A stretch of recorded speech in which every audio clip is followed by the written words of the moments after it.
Welcome to my LGBT lesbian channel. The series Checkmate, Stripper and Dance for Me are voiced for you in full history. Thank you for your comments, reactions and subscription to my channel. Have a nice day everyone. Was hired, she said excitedly. How wonderful, I exclaimed joyfully. Yes, the problem is that I wasn't necessarily hired for the financial sector, she said with a disappointed tone. Which sector then? Luckily I got the job in the billing sector, but I heard that they have a direct connection with the company's financial center.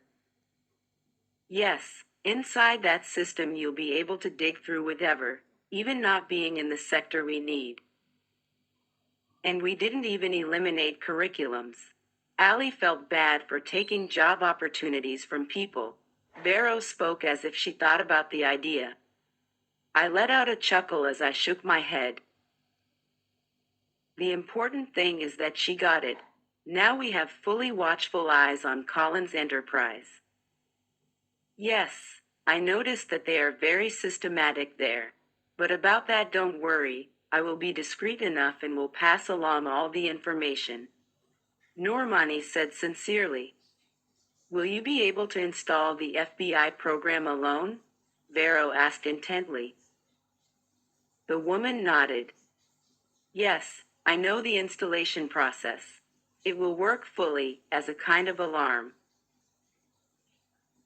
That's exactly what I want. We will solve this case. I was incredibly hopeful that day.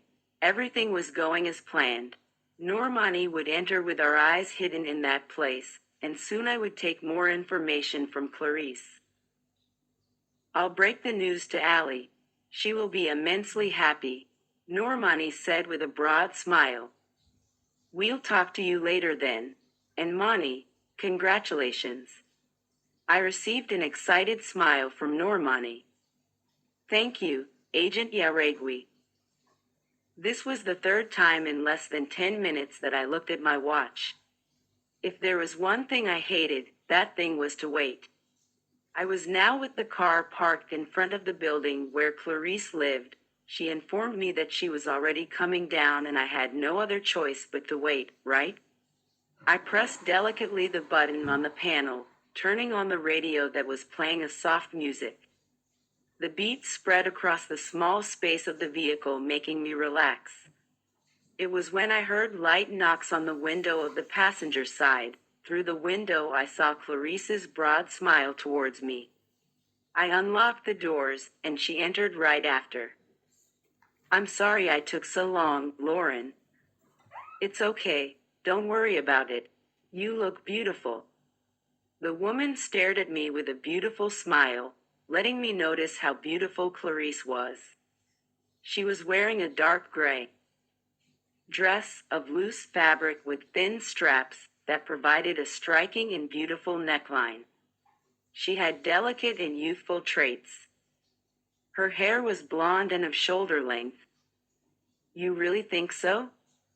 Yes, like every time I see you. You look beautiful too, she said.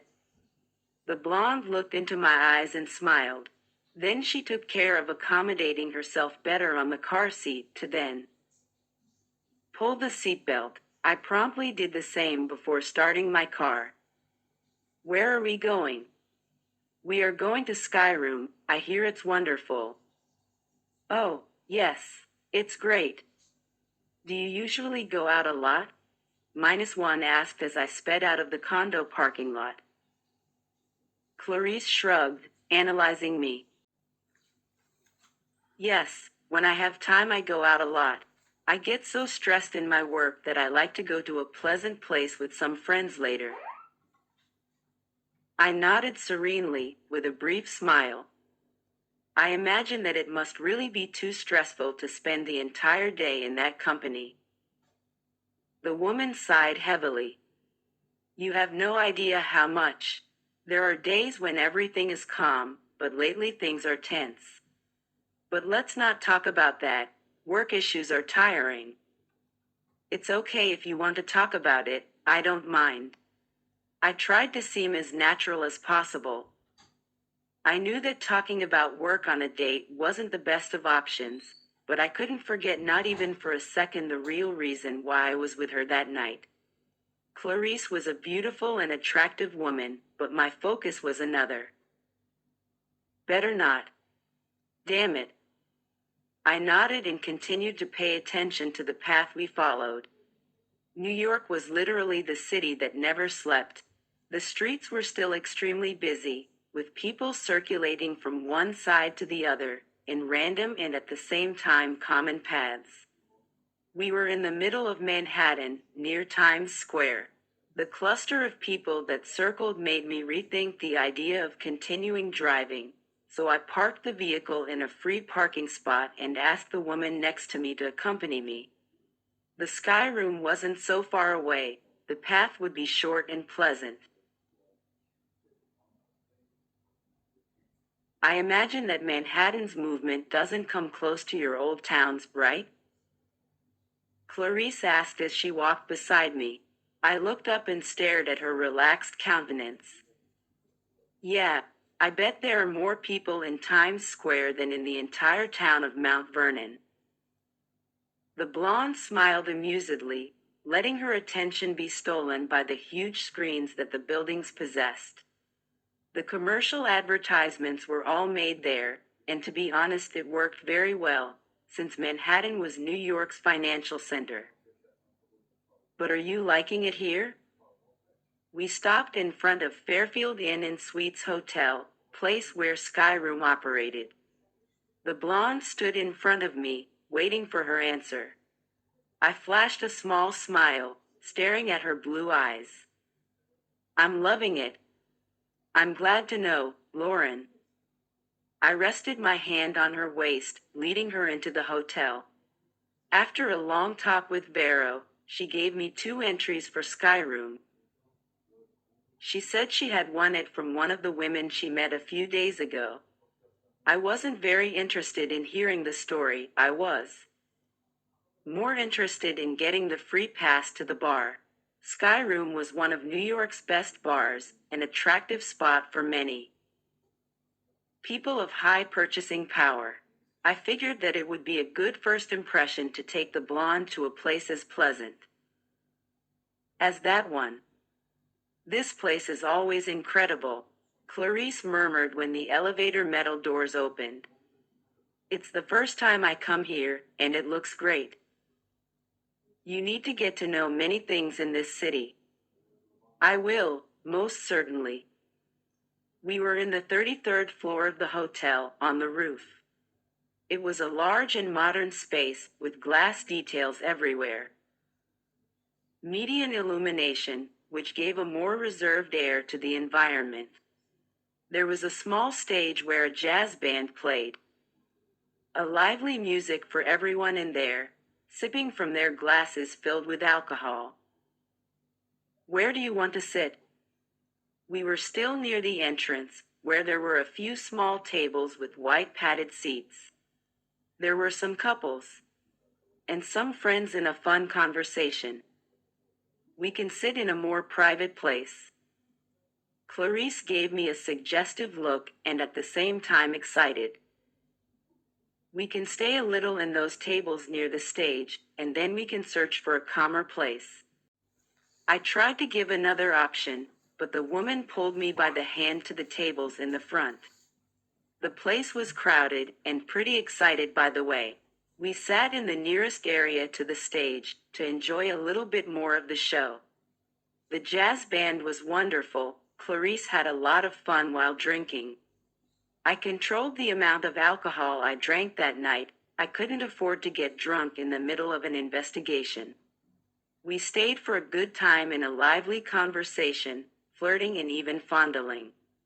The blonde was already pretty altered for a night's start. It was when I took her to a more private area of Skyroom.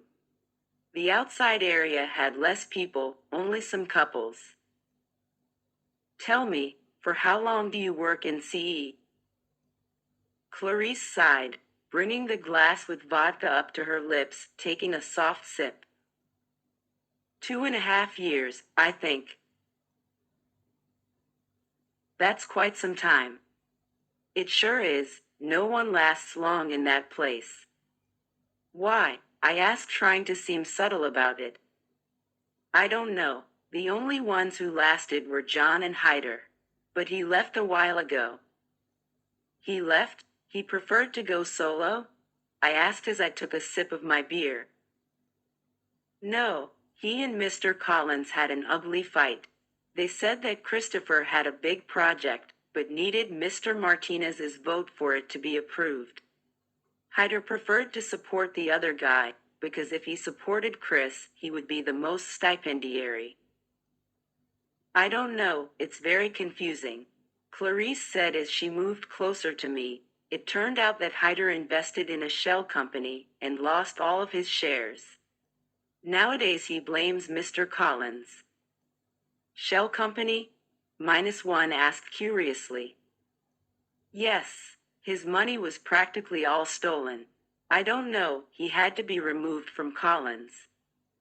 And no one ever did anything? No, Hyder invested outside Collins Enterprises projects. He didn't want Chris' participation.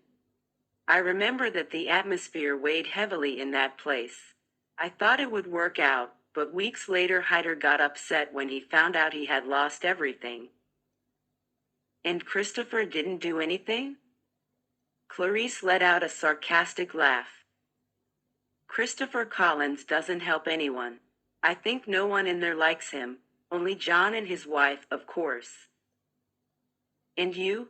-1 asked, putting a small strand of her blonde hair behind her ear. I need that job. I flashed a small smile and nodded. His wife, Camilla, does she frequent the company a lot? Clarice shook her head. The bitch doesn't like it there. She has her own gallery. And she spends most of her time there. I let out an amused laugh at the way she referred to Camilla. It seemed that Mrs. Collins wasn't an absolute darling as well. You don't like her? Mrs. Collins is just like her husband, arrogant, and she thinks she owns the world. Her voice tone revealed a certain irritation. She seems to be with all that money, but she's not. My thoughts wandered to Camilla, to her imposing pose, her arrogant and egocentric air. Shit, I loved that about her. She knew how to use all her trickery to get what she wanted. Camilla was manipulative and sly, however sexy, very sexy. But let's not talk about that. We can talk about better things, or do better things. She said as she inched closer, taking my lips in a kiss. Oh. If you like that I voiced the continuation of the series Stripper and want me to continue, please like and write a comment on the video. This will be an incentive to continue working on translation and dubbing.